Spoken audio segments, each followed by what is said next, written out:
हरिओम. श्री विष्णू सहस्रनाम. श्रीराम कोल्हटकर यांनी केलेले निरूपण.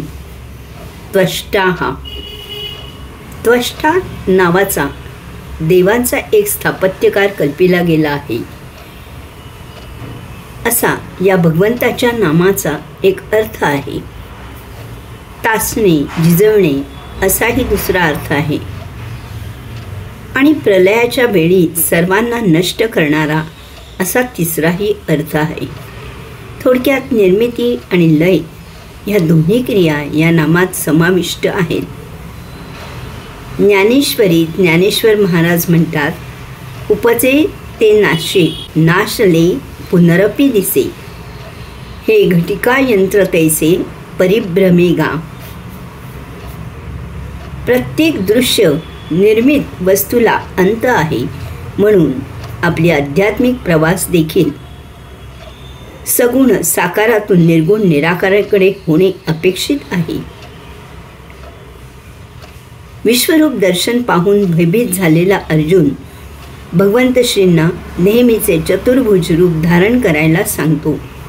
तेव्हा भगवंत अर्जुनाला आवर्जून सांगतात की माझ्या सगुण साकारातील रूपापेक्षा तुझी ओढ निर्गुण निराकार स्वरूपाकडे असू दे, कारण वास्तवात तेच माझे खरे स्वरूप आहे.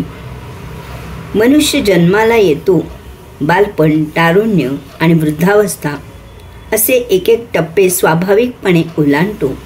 पण या तिसऱ्या टप्प्यानंतर मात्र त्याला आपल्या निजधामाकडे जायची ओढ लागते. साक्षीभावाने सजगतेने जीवनाची वाटचाल झाली असेल तर ही ओढ थोडी तीव्र असते.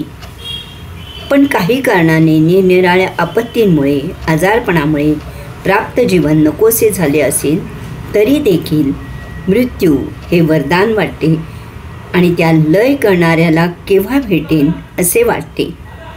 थोडक्यात शरीराची, मनाची कुठलीही अवस्था, मग ती तृप्तीची वा अतृप्तीची असो, योगधामाकडे जावेसे वाटणे ही माणसाची स्वाभाविक ओढ आहे. लय होणे हा भगवंताच्या सृजनाचा भाग असल्याने ही घटना देखील मंगलकारकच आहे. त्यामुळे आपली प्रिय व्यक्ती कालाधीन झालेली पाहून दुःख होणे स्वाभाविक जरी असले तरी धीरोदात्तपणे आपण त्या घटनेला सामोरे जाऊन ती स्वीकारतो व शोक करत नाही.